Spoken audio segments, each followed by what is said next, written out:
Ya, kembali lagi di konten bereaksi. Kali ini kita kembali menonton film horor Again. lagi. Jadi film horor yang sebenarnya adalah sebuah remake dari film horor yang pada masa lalu udah ada. 2000-an nih. Tahun 2000-an. Ini terkenal banget pada masanya sampai ada 3 sequel. Oh iya. Sekarang dibikinlah versi remake. Jadi bukan lanjutan tapi versi remake dari film apa yang kita tahu? Pulau Hantu. Bukan berarti karena dia remake maka filmnya full sama gitu ya. Iya. Karena aku nggak nonton sebelumnya. Iya. Ini 100% ceritanya berbeda sama Pulau Hantu yang sudah pernah tayang ya. Iya, begitu pula dengan cast-castnya udah pasti berbeda. Kali ini yang bermain dalam film ini adalah Ada Taskia Namia sebagai Dara. Dia ada di Ambang Kematian. iya. Ada Buki Demansur sebagai Noah. Ada Hanon sebagai Lati. Ada Cindy Nirmala sebagai Niki. Ada Samo Rafael sebagai Pandu. Ada Amanda Green sebagai Mala. Ada Ferdi Sulaiman sebagai bapaknya Mala. Iya, sama seperti judulnya Pulau Hantu ya. Pastinya mereka adalah segerombol pertemanan ya, bestie ya. Besti ya. Yang lagi Mau liburan. farewell party di sebuah pulau. Enggak, mereka sebenarnya nggak ke pulau. Mereka Dia ke pulau. artinya resort gitu nggak sih? Ke resort di pulau. Ya, terus mereka nyewa boot gitu ya buat party gitu. Tahu-tahu bootnya Terdampar di pulau yang entah berantah yang nggak ada di GPS. Nggak ada di GPS juga, pokoknya nggak tahu lah. Nah, pas saat mereka di pulau tersebut mereka nemuin kalau ada but kapal-kapal nelayan ya. Dan banyak barang-barang yang baru Ditinggalin aja gitu ya? baru belum lama lah di situ ya. kayak HP apa, tapi tuh orang-orangnya nggak ada. Nah, nggak ada sampai akhirnya ada seorang gadis yang teriak mama. Akhirnya si Noah nyari tuh, penasaran tuh karena dia adalah seorang tim SAR. Berjiwa kepemimpinan. Nggak, dia kalau tim SAR. tipe-tipe yang Kan kalau di pengen- film horor berbaik hati ya. Tapi karena bapaknya tim SAR, jadi dia pengen, ada rasa ingin menolong. Diajaklah si Noah sama si Dara buat ke hutan ya. Jadi tuh di pulau tuh ada hutan. Tinggalin tuh temennya bertiga. Nah, sebelumnya ada Sama- kecot-kecot ya. Udah kecoh. Lu malah bantuin orang lain yang nggak lu kenal di tempat yang lu nggak tahu di mana. Ya, masuk akal sih ya. Iya bener. Ngapain nyari-nyari orang? Tapi kan rasa penasaran seperti di film horor, ya masuk dong supaya ceritanya lanjut. Mana Nikinya kecot mulu lagi sama Bacot. driver. Nahkoda. Udah nahkoda dialognya jelek lagi. Ya, balik lagi tadi si Noah dan Dara masuk ke dalam hutan yang ada di pulau tersebut buat nyari suara perempuan itu siapa. Padahal logikanya Mana ada entah nih? berantah. Apalagi Ada sudah orang teriak-teriak gitu. ketemu sama mayat. Enggak, belum ketemu ya. Ada satu. Ya, pas dia masuk ke hutan itu, dia baru nyadar kalau ada mayat. Iya ada gitu. mayat, Ada dia cuma banyak satu. mayat gitu. Terus mayatnya ketusuk dahan pohon. Ya, terus ada Mana-mana. yang digantung-gantungan gitu lah. Pokoknya banyak lah. Terus ada yang sampai jadi tulang-tulang gitu. Akhirnya Baru si ngerasa nggak beres kayak, tuh. Kayak ada yang salah nih. Jebak deh gue. Nah, pas dia teriak, si Pandunya pengen nolong. Iya, karena Akhir- mereka tuh muter-muter di situ aja. Sebenarnya mereka teriak karena nemuin mayat dan nggak bisa keluar dari Hutan. hutan. Pandu nolong, malah disesatin semuanya. Tiga-tiganya tersesat. Nah, akhirnya si Noah sama Dara, si Pandu juga tersesat mencari siapa yang dicari. Terus tiba-tiba yang di pantai juga Ada tragedi. jadi ya. Kejadiannya apa? Bisa ditonton sendiri. Yang pasti gore. Yang pasti plot twist, nggak plot twist sih, sebenarnya udah diduga ya. Itu sangat terduga akan terjadi sesuatu. Yang akhirnya mereka semua intinya masuklah ke dalam hutan tersebut. Dimulailah teror yang menimpa mereka gitu ya. Sebenarnya yang Sampai bikin, akhirnya dia menemukan sebuah rumah sakit jiwa. iya tapi Panti lama asuhan. proses buat nemu si rumah itu sakit itu Iya, lama. lama.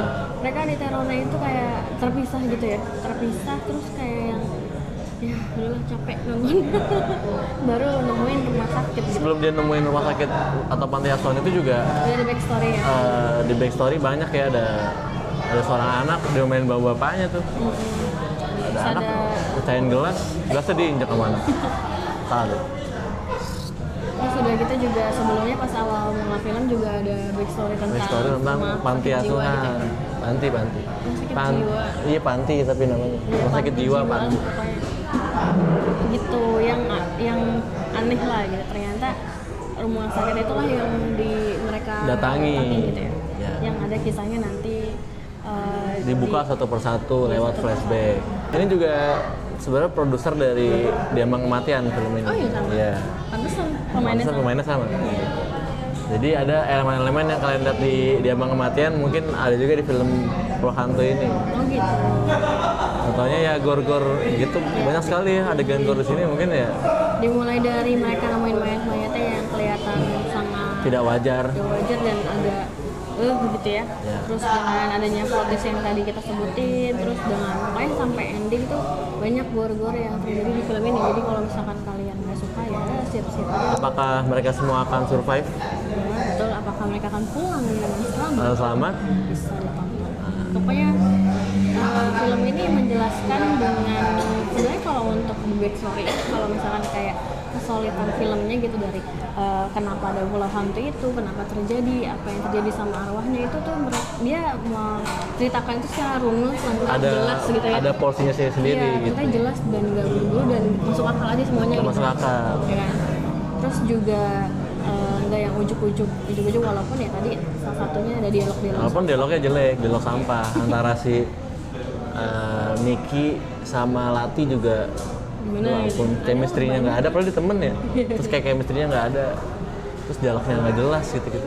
Paling kelemahan di film ini dialog para pemeran mendukungnya nih yang kurang. Kalau pemeran utamanya oke lah si Noah sama Dara tektokan. Cuman yang lain nih mungkin nggak dibangun dulu kali ya chemistry mereka, harus hangout dulu gitu ya. Tiba-tiba kabur aja. Gak pamit sama mamanya, kabur aja dah tuh. Kelemahannya paling ada lagi di bagian set lokasi. Karena ini kan di sebuah pulau dan lokasi rumahnya itu tengah-tengah pulau gitu kan. Nah mungkin karena nggak mungkin syuting di pulau juga sih, jadi itu kayak pulaunya doang di shoot, tapi pas panti jiwanya tuh di tempat lain mungkin ya. Karena ada tumbuh-tumbuhan lain yang harusnya nggak ada di situ kayak. Kenapa banyak rumputan di sini, banyak pohon-pohon yang nggak biasa ada di pulau gitu kan. Dari secara keseluruhannya Oke. Dari cerita sinematografinya oke ya. Mungkin yang paling menonjol dari ini ya, gore-nya ya. Niat. Bikin gore-nya lumayan ngeri dan niat lah gitu intinya. Jadi ada gore yang kepalanya ketusuk. Kepala siapa itu? Ada yang keikat pakai rantai di sini gitu. Tarik. Gitulah. Terus makeup mayat-mayatnya juga real gitu ya. Kalau yang terakhir juga lihat yang pas mereka kebakar tuh ada orang yang kebakarnya itu juga luka bakarnya juga kelihatan gitu. Jadi art wardrobe-nya tuh beneran serius gitu. Terus juga untuk teror-terornya di sini sebenarnya deg-degan ya lumayan karena mereka waktu awal-awal juga dipencar-pencar mulu kerjanya. Dia dari awal sampai akhir dipencar mulu ya, bikin apa ya? Enggak was gitu. Tapi yang bagus di sini adalah jam sekarang nggak lebay. Iya. Ada sedikit sekali dua kali doang itu sekali dua kali doang. Bisa bikin scene-scene-nya menegangkan tanpa harus yang jam scare yang berlebihan dan berisik. Meskipun kita udah berekspektasi abis ini jam scare tapi taunya nggak dialin ke tempat lain. Ya pakai dihitung-hitung 1 sampai 2 doang lah di sini. Dari walaupun sebenarnya formula yang diambilnya film horornya masih klasik ya gitu-gitu aja. Klasik cuman ya mungkin lumayan seger lah. Iya sih. Dari yang udah ada nih film ini lumayan baru. Ada mungkin mengambil beberapa elemen dari Pulau Hantu yang dulu. Cuman percaya kalau di film ini berbeda sama Pulau Hantu 1, 2, 3 yang udah pernah tayang. Tapi untuk perbandingannya gimana? Kalau sama film Pulau Hantu yang dulu gitu? Ke Pulau Hantu yang dulu lah.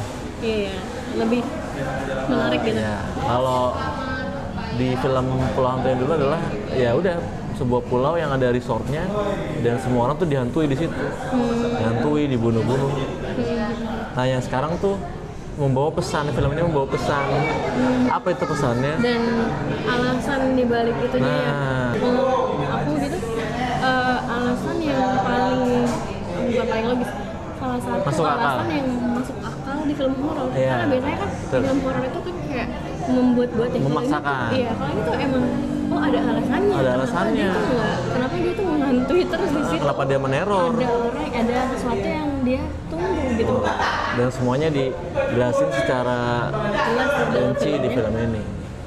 Itu jadi nilai plus buat Pulau Hantu remake. Cuman yang kurang adalah dialog-dialognya yang jelek, dialognya jelek. Oke, sampai di rating, berapa rating untuk Pulau Hantu? 7,5%. 8 lah. Sebuah penyegaran di antara film-film horor yang udah ada, dan ternyata dia ngebawa pesan yang masuk akal gitu, pesan yang tersirat bahkan tersurat, ternyata masuk juga ke kita gitu. Iya, dan juga salah satu pesan yang harus diingat bahwa kalau kata orang tua jangan pergi gitu. Itu ya. Kan dia bilang terserah deh, malah pergi kamu. Kata anaknya izin sama nggak izin sama. Lebih baik minta maaf daripada minta izin. Oh iya, dan endingnya kayak kita kayak kenapa dia, apa yang terjadi gitu ya. Kenapa sih ini jadi seperti ini gitu. Oke, seru lah, menarik film Pulau Hantu ini ya. Ya gitu aja, sekian dari kami. Jangan lupa like, comment, dan subscribe. Sampai ketemu di konten bereaksi selanjutnya.